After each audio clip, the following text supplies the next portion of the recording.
Today's lecture is trying to address a topic that could itself be the subject of all my lectures over my 3 or 4 year tenure as the Gresham professor. And it's on inequality as much as anything else. It's a subject that's dominated debate, I think, in the last few years. And rather than giving you answers today, I haven't got to answers yet. I think I'm going to try and open some questions up that hopefully you can take away with you and use for yourself to judge the debate and the quality of the debate. In fact, that's almost what I try to do in these lectures, is rather than preach, just try to set out what I think is a fair-minded appraisal of where the debate has got to. The lecture, in a sense, is almost in honour of Tony Atkinson, who died on New Year's Day this year, whose work at Oxford and LSE was very much behind the measurement of inequality over time. So I'll draw heavily on some of his work, and I'll show you some of his charts that he's produced that anyone can access towards the end of the lecture. And also I'll draw and talk about some of the work by Thomas Piketty, whose book on capital, or capitalism, had a lot of attention a couple of years ago. And I want to see if we can draw some of these threads together to get a view as to whether capitalism leads to bad inequality or whether inequality leads to good capitalism. I'm not sure myself what the answers are. I mean, people in the room would have their own opinions. But let's start this journey now and see where we get to at the end of the lecture. So I'll start with a quote from Tony Atkinson. This is in the 2nd or 3rd chapter of his book that was published in 2015 on inequality, what can be done. And it bears reading out. The concept of equality of opportunity is an attractive one, he writes. However, does it mean that inequality of outcome is irrelevant? In my view, the answer to this question is no. Inequality of outcome is still important, even for those who start from the concern for a level playing field. To see why, we need to start by noting that differences between the two concepts, inequality of outcome, is essentially an ex-ante concept, before the fact. Everyone should have an equal starting point, whereas much redistribution activity is concerned with ex-post outcomes. Those who think that inequality of outcome is irrelevant regard concern for ex-post outcomes as illegitimate, and believe that once a level playing field for the race for life has been established, we should not inquire into the outcomes. I believe this is wrong.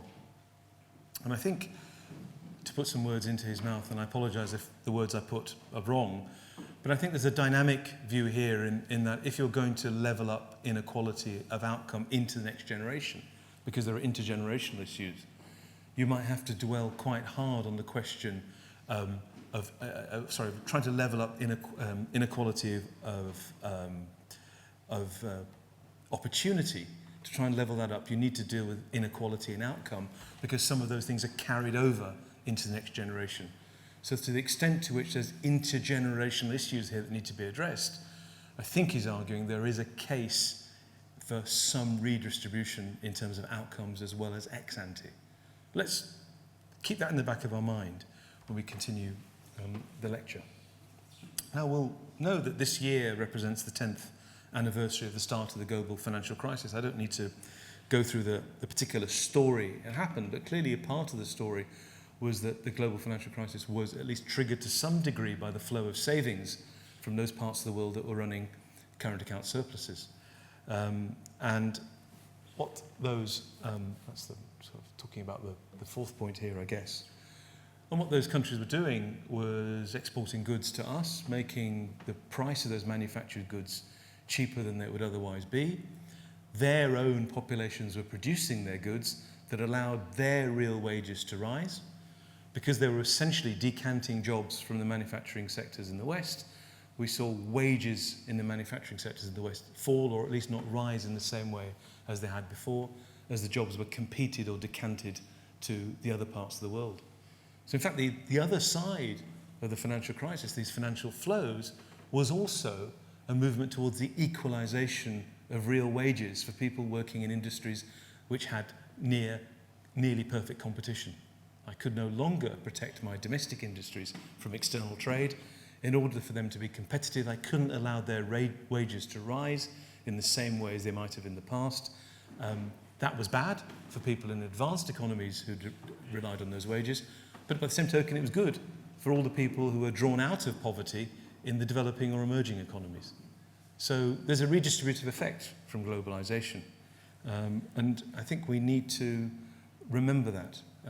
But the process of the stagnation of real wages for manufactured wage earners has reignited an intense debate on inequality, and also talk of Marxist warnings that capitalism is going to sow the seeds of its own destruction.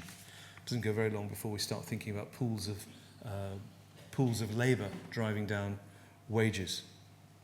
And of course the concern is that if those who are wage earners are earning an ever smaller share of income, there's more income left for those who are owners of capital. And the question is whether that is something that's going to equilibrate or something that's ultimately going to be destructive to capitalism. And please know I'm not sure I can answer that today, but this is the backdrop to the debate on inequality. And you can begin to understand the debate on inequality if you start to think about those people in their balance sheet who work and earn and live off their earnings, and those who have other forms of earnings, maybe own capital or land, and able to live off those. And actually, by and large, inequality can be thought of as very much driven by the factors of production that people own. If it's just their own labour, or if it's capital and land, that puts them often in a different bracket. So we want to understand that if we possibly can. The kind of optimistic view, which I have a bullet point there as one, is that there's a given amount of output in the economy that leads to a given amount of income and expenditure. And if interest rates can move sufficiently up or down, savings can equilibrate with investment, and the market will clear. The amount of goods and services produced will be consumed, and the economy will be at some full equilibrium level. Therefore, in that world, if that were true, what matters for people's standard of living is really their wage growth, which depends upon productivity growth, which depends upon long-run growth in the economy. There's a pretty good approximation. If we want to understand how average living standards increase, what we need to understand is total factor productivity growth. And if that's the thing determining real wages, then the share of income will be fixed in terms of wages, but that income itself is growing over time with productivity. And that's the mechanism by which people are brought out of poverty. That's the optimistic view. The economy grows, and we grow along with it. Our share of the economy may be fixed, but the economy itself is growing over time through productivity. The more negative view is that this process, which I've already outlined, leads to some distributional implications, where it may be possible, some people argue, for wage earners to hold an ever smaller fraction of that output, which would then mean they're going to be relatively poorer compared to those who own capital or land, or indeed that inequality may itself have deleterious impacts on growth, in the sense in which it leads to a fractured society that itself cannot provide the jobs required to generate the production that would then lead to the income to lead to full employment. So it leads to fissures, possibly in capitalism. So I draw your attention to an earlier political economist, R.H. Tawney, writing in 1931, writing very much with I think a Marxist perspective, and not one that I share, but the point nevertheless is interesting. And he says, democracy is unstable as a political system as long as it remains a political system and nothing more, instead of being as it should be, he argues, not only a form of government, but a type of society, and a manner of life which is in harmony with that type. To make it a type of society requires an advance along two lines. It involves, in the first place, the resolute elimination of all forms of special privilege, which favour some groups and depress others, whether their source be differences of environment, of education, or of pecuniary income. It involves, in the second place, the conversion of economic power, now often an irresponsible tyrant, into a servant of society, working within clearly defined limits and accountable for its actions to a public authority. Clearly, you've got some views there about nationalisation, I think, if I'm not reading too much into it. This is written in 1931, before that process started, but you can imagine here some sense in which private activity is driven towards the state. I don't want to go into that particularly, but you can imagine a world in which you've got new industries that are very productive, older industries that are getting less productive, that are threatened by globalisation, that then if they're able to entrench their power in the political system, may be able to prevent the generation of new industries replacing them. And that's maybe because of banking forbearance and the lack of cycling of employment into new industries in the last 10 years may have been part of the process we've seen, where old industries have been frozen by low interest rates rather than their capital being regenerated to younger and new entrepreneurs. Let me, after these introductory remarks, I think go on to further make some points as to why distributions may matter. Now, we're familiar, or I think people here of my generation, we're familiar with people talking about policy or the budget in terms of that mythical normal family, two carers and two children, or somebody at the middle. That mythical being is becoming even more mythical over time. It's very hard to find those kinds of families anymore. And so increasingly people are thinking about policy in terms of distributions or people in different parts of the income level. And this idea, this thought process has come to a head in a lot of work done recently as people try to understand the vote share at last year's referendum. There's a lot of work been done. Let me just explain this axis. This work is done by colleagues at University of Warwick, Becker et al. And what they've done here, they've done what we call a multivariate analysis. So they've taken a lot of factors, age, education levels, unemployment levels, levels of recent migration, all kinds of things, to try and explain in the 600 odd regions of small areas or voting areas of the UK, the vote share for leave. Now, I'm not making any statement here about why or whether it's a good thing to have voted to leave or not. I'm just trying to say that people are trying to understand the share rather than anything else. And what they're doing here is they're scattering. So the scatter itself is clearly a relationship between two variables and it may not look terribly strong. But when you have a multiple regression, you put lots of variables in, you're able to condition on those other variables.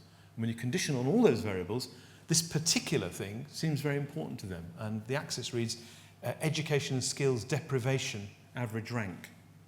So, well, I don't mean anything. It's a paper that has a measurement index of level of education skills deprivation. So it would look at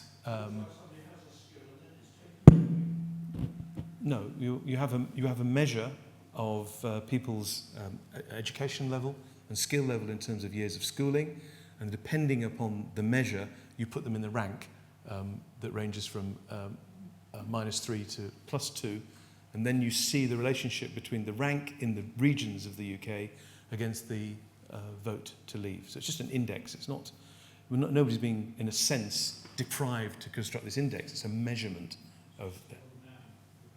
Sorry? Well, it's a rank, so yes. So the 0 is a median level, and so where deprivation is less, we get a minus number, and people were less likely to vote for leave, and where deprivation was higher, people were more likely to vote for leave, and that's the result they had in their paper. If I may, I'll use their words. All across the board, more deprivation is associated with a larger leave vote share, or vice versa. Less deprivation is associated with a lower leave vote share. The important point to observe here again is that the tightest relationship between the support for the leave side is stemming from the sub-index capturing deprivation in education and skills. So if we want to understand the signal, the message being sent by the people after last year's referendum, we have to possibly understand the distribution. It won't be enough just to understand the average level of educational skills attainment. Indeed, we can go further. This is some work done by my colleague at the National Institute, Oriol Carreras. And done here is just take the income distribution and split families into the bottom 10 percentile all the way up to the top 10 percentile, and looked at what expenditure components they spend their income on. So to make this very easy, if we look at the bottom 10 percentile, they're spending over 20% of their income on food, drinks and clothing, and the best part of 50% if we add in housing, fuel and power. And if we look at the top 10 percentile, they're spending around 20% on those two categories. That by itself is interesting. We've got some idea, therefore, if the prices of these things change, what the impact is on their own ability to buy goods and services with the income that they have. And it turns out that the inflation shock we're about to suffer, you recall towards the end of last year, sterling fell by some 15%. That drives up the price of imported goods and leads to a temporary inflation that we're going to see this year, probably 3% or more by the end of this year. And the interesting question is, yes, that's an average inflation rate. What does it mean for these different families? And we can look at these different expenditure components and try to understand what fraction of those expenditures depend on imported goods as opposed to domestically produced goods. And it turns out that the poorer households spend more of their income on goods that have a high import intensity compared to more well-off households. That then means that a given increase in inflation is more damaging to the income, to the real income of poorer households as compared to more well-off households.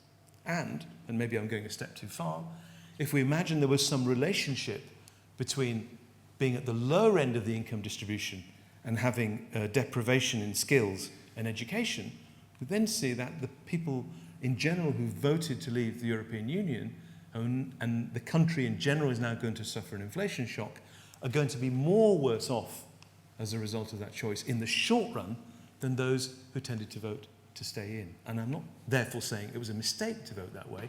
I'm simply describing the outcome that we need to understand. That's going to be more damaging for people who are poorer. And this is the kind of calculation that economists are concerned about. It's a question of the distribution. If we were just interested in the median, we'd be looking at some point here. But that doesn't capture the story for us. And we can go on further. In fact, Chancellor Hammond's first, he said final autumn statement in November restarted, a depiction of policy, again, not using that mythical household of two carers and two children, but to look at the impact of the policies announced on this same decile. You can see that the impacts of the policy announced in this in a particular year have positive effects in the lower income groups and more negative effects at the higher income groups. I'm not going to talk about the magnitude or whether it's important.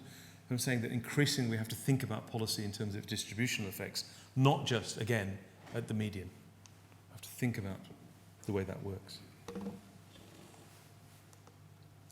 Now,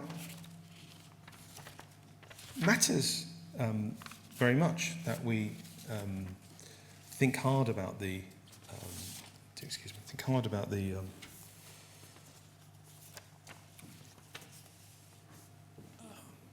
average, but the average masks a considerable amount of individual variance. And what economists tend to work with is something called the representative agent. And it's a little bit like the family I just described. It's a construct. It's an imaginary construct at the median. Those two carers and two agents, and we think in terms of that average person all the time. But that average person may mask a considerable degree of heterogeneity. And I want to just illustrate that with some simple maths, if I can. Now, let's suppose what matters to the individual I'll do this in 2 steps. What matters to the individual is their average consumption of the representative agent. And imagine this representative agent is a construct of 2 households, household 1 and household 2, just 2. So rather than looking at 1 or 2, if I'm a typical macroeconomist, I just look at the average. That's all I care about, so I just concentrate on the average. So the utility, how well off these households feel, will be a function of their average level of consumption and will reduce in the variance of that consumption. For a given level of consumption, if it becomes more variable, I feel less well off than if it's less variable. Now, if the representative agent, as I said, is a construct of 2 actual households, 1 and 2, we'll know that the utility of this representative agent is actually the sum of consumption of household 1 and consumption of household 2, plus the variance of these two households is what matters. Now, the variance of these two households is actually the sum of the variance of each household, household 1 and household 2, plus twice the covariation of household 1 and 2. So, it's entirely possible, if this covariation is negative here, the variance of the representative agent might fall because this covariance is negative, and yet the variance of each individual household may have risen. And therefore, analysing the representative agent may not allow us to capture what's happening in the individual household level. And that may matter very much for the individual household. So we may have to think a lot harder about the average. Now let me illustrate this with a chart to make the same point, and that will make it, hopefully, something that's very clear. Let's suppose household 1 is owning capital and interest rates are falling, so that this household feels wealthier, and as a result, its consumption starts to rise. Let's suppose at the same time, household 2 depends on wages, and this process has driven down the wages of household 2, and its consumption is therefore lower. The average, of course, is this point here. And if I study the average, it may well look as though the average is better off over time. And I may not think there's any need for any policy response. It looks like things are getting better. But the negative relationship is such that these guys are tremendously better off, and these guys are, at least for some fraction of this period, worse off. Let's assume there's some policies that converge later on, but let's just take this momentary point here. Now, it might be that these guys that are tremendously worse off will need some policy attention that we'll be ignoring if we're not looking at inequality and concentrating only on this average. Now, macroeconomists would tend to ignore the question of distribution by arguing that there was risk sharing, by which I mean household 1 and household 2 had somehow written a contract with each other that said, if I got a good shock, I would share it with you in terms of the deviation from the mean. And if I got a bad shock, I would trust you to give me the money, because I know in the future it could go the other way around. A moment's thought would tell you that's not something that's very enforceable. And so over time, people maybe turn to the state as an imperfect insurance mechanism, rather so through taxes or redistribution or education. And these are, in a sense, all mechanisms that have either ex-ante or ex-post risk sharing attached to them.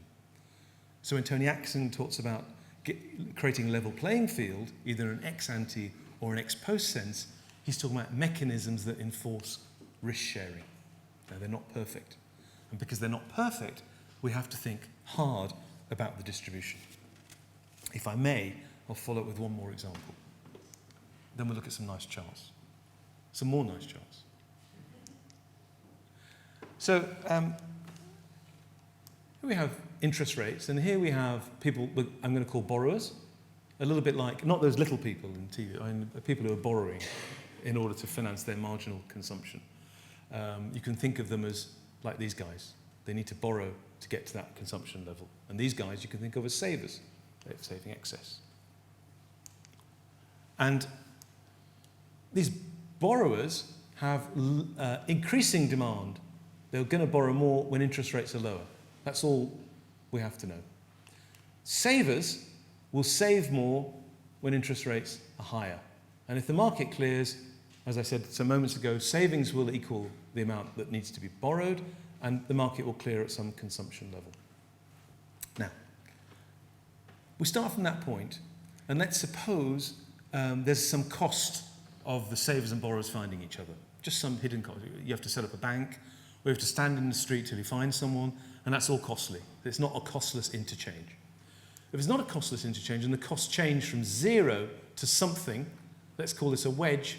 We can also think of this the margin between risk-free interest rates and the rates that we borrow at in the marketplace. If I go to the bank and ask for money without security, they're going to want to charge me, 10% or something? Because the bank is borrowing at 0.25%, so making quite a good turn on that. That's the turn I'm talking about here. And if we go to this world, here, from this world here, what you'll notice is that the consumption of the borrowers has fallen from this point to this point here. Their consumption has gone down. The savings allocated from the savers has also fallen, which means that their consumption has gone up. They don't have to save so much anymore. So it induces a negative relationship. This increase in the wedge has led to the consumption of borrowers falling and the consumption of savers rising. Exactly the negative relationship I'm talking about. On average, the level of consumption is the same.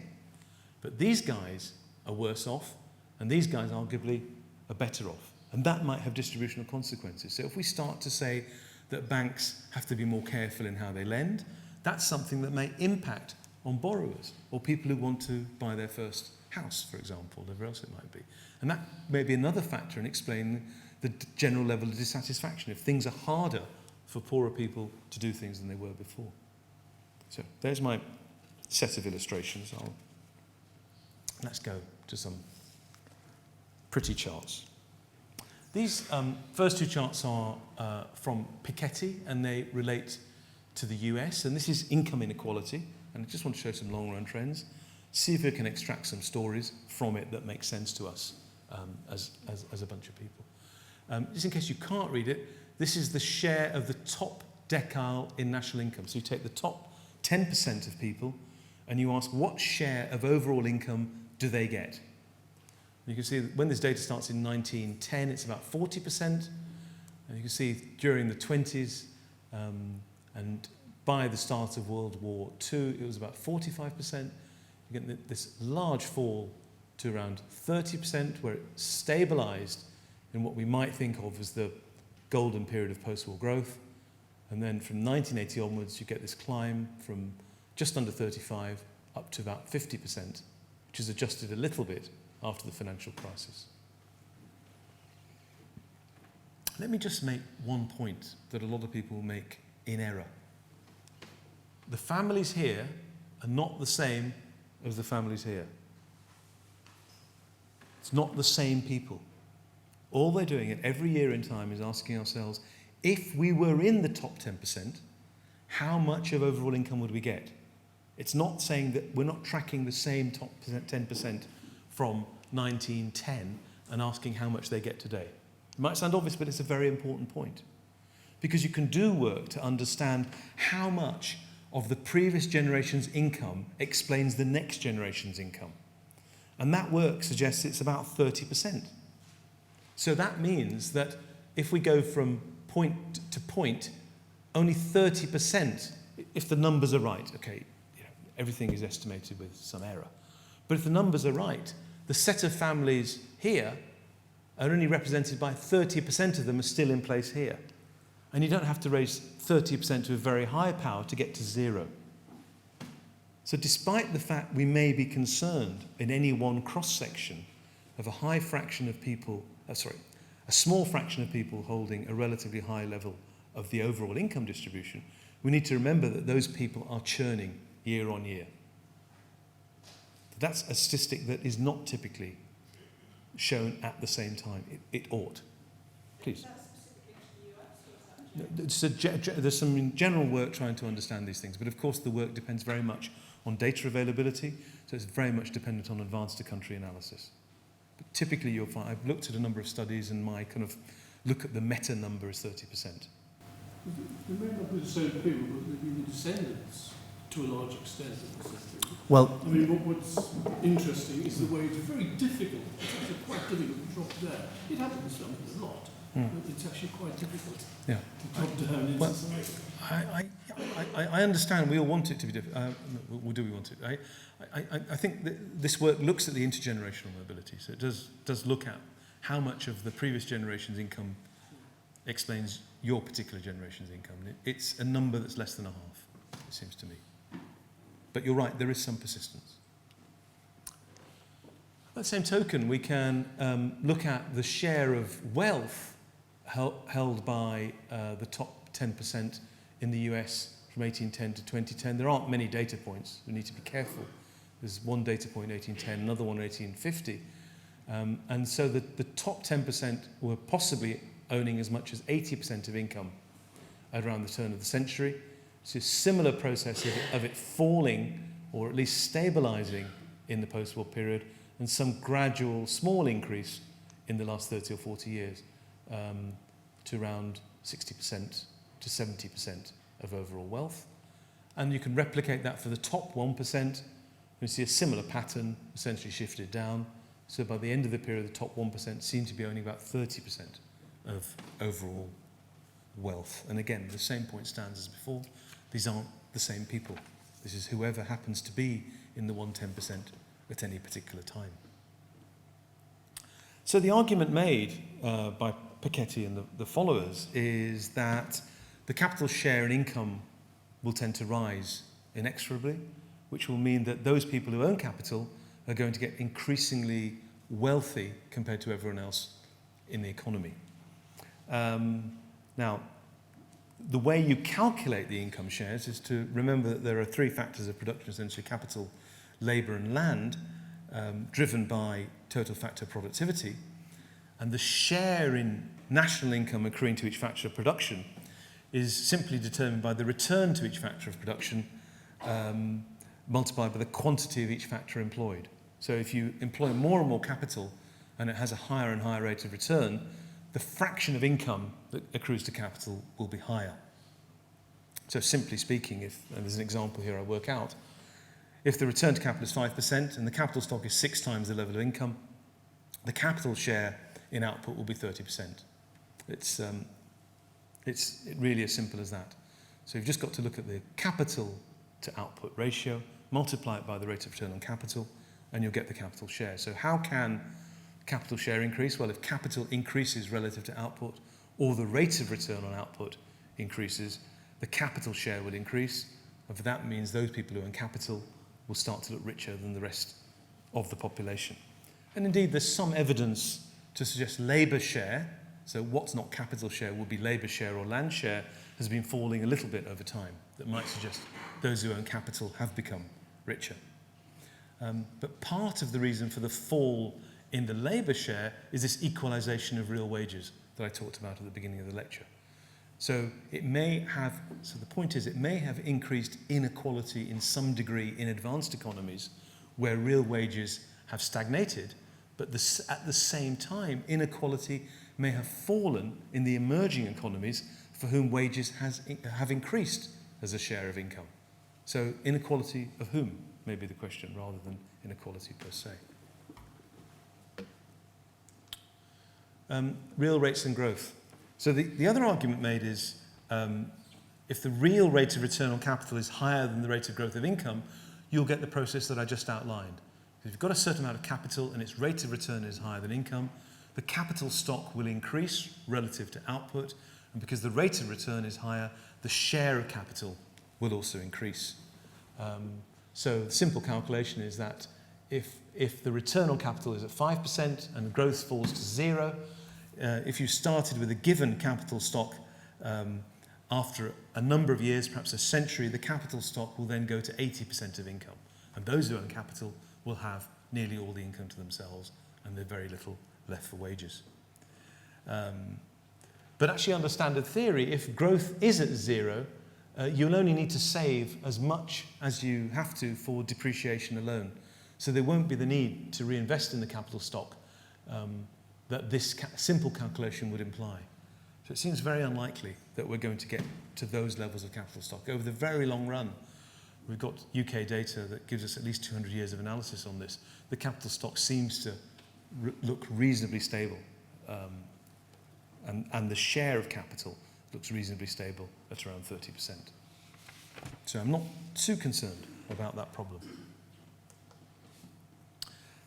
So the questions I open up without giving an answer is if we really worry about capital dominance, in a sense, then we have to ask some questions about taxing capital. On the other hand, if we think through stupidity, death, or whatever else it might be, that regeneration will occur itself, then we don't have to worry about tax, because inheritance won't replicate itself in the things that people do in the next generation. Education is, of course, both ex-ante distribution and ex-post redistribution. It can help people even move within their lifetime to a different income level. So that might be something to think much harder about as an economy. Most of this analysis I'm talking about today doesn't look at the distribution of the middle in terms of how have they done compared to the past, and that's something which people haven't talked about. I've talked a few times about the impact of this whole process on the emerging economies, and there's a stylized fact here I want to bring to people's attention, is that in the 20 years from 1990 to 2010, the fraction of people living below the poverty line of $1.25 per day in developing countries halved from 43 to 21%. This fall has taken nearly 1 billion people out of poverty, and the numbers are forecast to fall to below 10% by the end of this decade. Now, I don't know whether we should do it in terms of the representative agent having told you it's not a good idea, but that might not be a bad trade globally. If that means a little bit more inequality here has led to a massive change in inequality in other parts of the world, that may be something you want to accept. It may be something you don't want to accept. I'm open. I've got no decision. But think globally. There may be some interesting points to make there. I've already made the point about these charts not showing the same people year after year. I'm now going to talk about the UK trends, which are slightly different. And they're talked about casually, but without people necessarily having looked at the results. And before doing that, I just want to remind you what a Gini coefficient is. You could take that away with you. So if you array the same households I've talked about from 0 to 100%, and you ask each of them as you go along the axis from 0 to 100%, what fraction of total income do you contribute? You add them up over time to get this blue line here if it's unequal. But if every household contributed the same amount, you'd move along the dotted line and we'd have perfect equality. So in fact, it's this area here that measures the amount of inequality. And it's essentially A over A plus B. That's the whole triangle. This area here over A plus B gives you the amount of inequality. If we were almost perfectly unequal with one person owning all the wealth, then this blue line would be 100%. It would be here, that line there. So the next things I'm going to show, the next graph is going to show the Gini coefficients for the UK and give you an idea of what has happened here. This is data from Atkinson. This starts here in about 1960. And we'll look at the Gini coefficient of the red line of household disposable income in its own terms, in real terms, and looking at the Gini coefficient from 1960. And you can see we were at 25, and this is a number that ranges between 0 and 100. So you can see relatively equal. And there was a large increase from 25 to 35 in the early 1980s, and it's been stable since. I shan't say falling slightly, that seems inappropriate. These look to me insignificantly different from each other.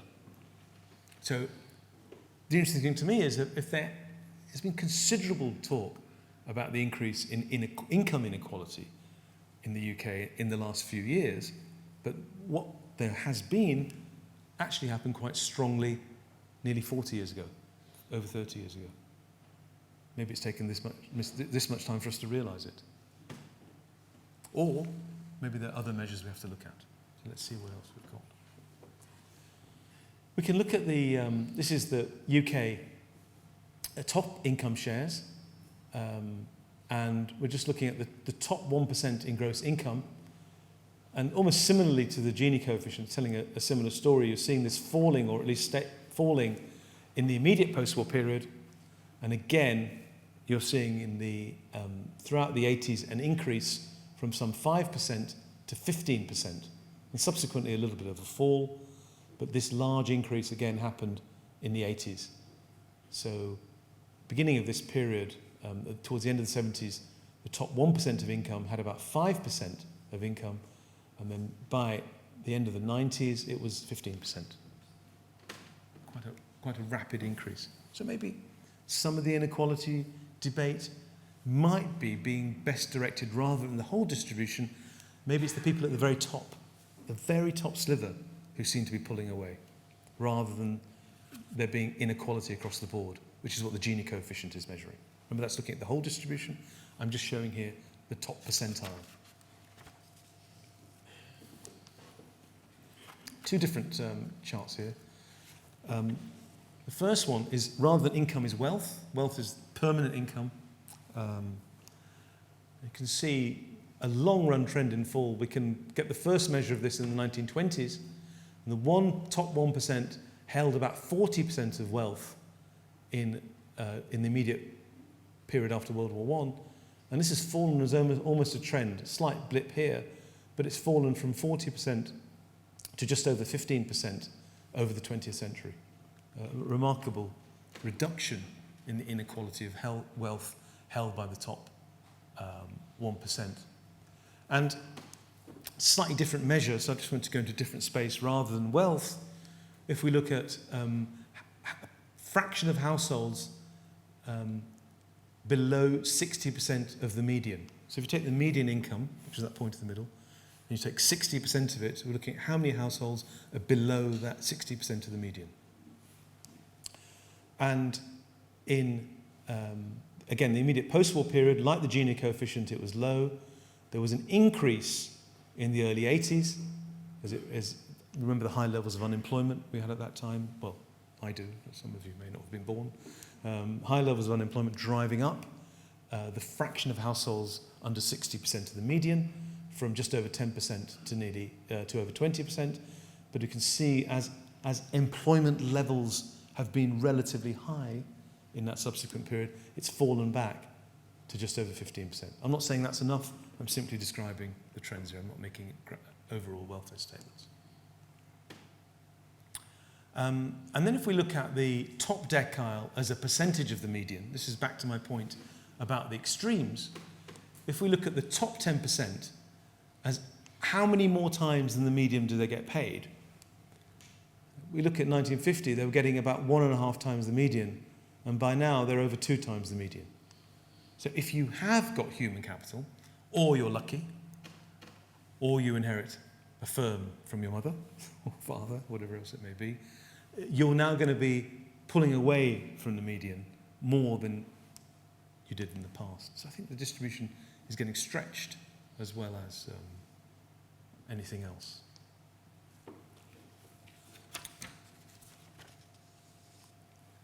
So, in summary, if we're going to think about inequality, we need to think very hard about income shares that accrue to labour and income shares that accrue to capital and labour. I didn't put that on, and land, I should say. They're the things that really matter. Who owns the labour? What does it get as a return? Who owns capital? What is the return there? And also for land.